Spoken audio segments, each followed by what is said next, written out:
I think this is a perfect segue because you talked about booking sessions and booking rehearsal times and showing a real commitment to the craft, which you have really demonstrated, especially over the last like year and a half. Especially once you finished conservatory, and all this to say, do you want to make the announcement, Lars?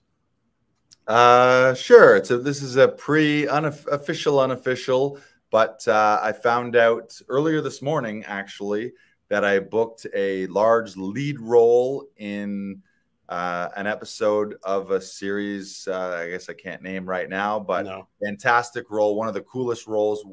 Brandon and I did the audition together. I booked Brandon for the session. I prepped the shit out of it. It was 3 scenes.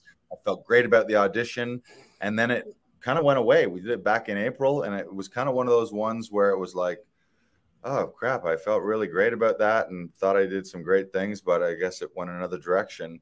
And then out of the blue, got a callback notice, super pumped, got to go right back into the script. All last weekend, I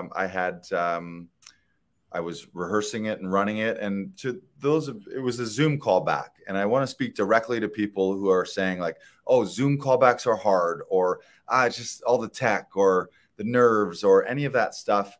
It's hard because you haven't done it enough, and it's hard because you haven't been comfortable enough. So I'll tell you, and not bragging, there's been plenty of auditions that I haven't booked. The majority of them I don't book. In fact, this booking ends probably one of the longest periods where I hadn't booked a TV film role. I'm always doing stand-up, and I'm always doing theater shows and creating my own productions, so that I'm never feeling like, oh, I'm not working. But in the back of my mind, I had noticed and I had been clocking, oh, it's been a little while since I booked a TV and film role, despite feeling great about a lot of auditions, despite feeling great about getting a bunch of callbacks, which is kind of what I got to judge myself on. I never really get too concerned anymore about the bookings. I concern myself with my prep, my work ethic.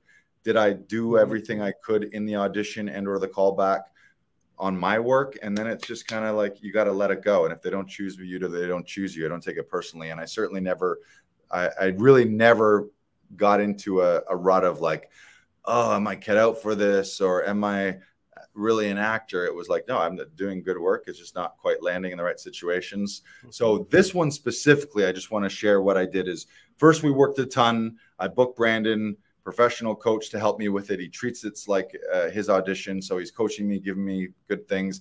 I had rehearsed a ton before the self-tape, so I felt good about it.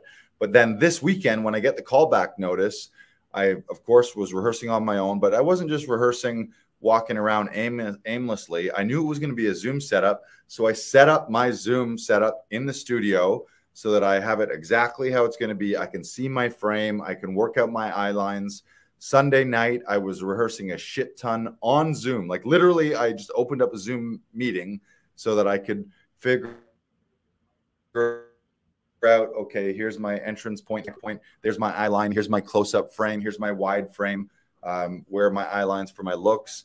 Then the callback was at noon. So I booked Erin Elizabeth Reed for a Zoom session at 10:30 to 11:30. So I worked with her for an hour. And what did I do? I rehearsed scene one, scene one, scene one, scene one, scene one. Then moved to scene two, scene two, scene two, scene two, scene two, scene two. Feel good about that one. Move to scene three, scene three, scene three, scene three. Then what we did is about 5 times in a row, I would do slate, scene one, scene two, scene three.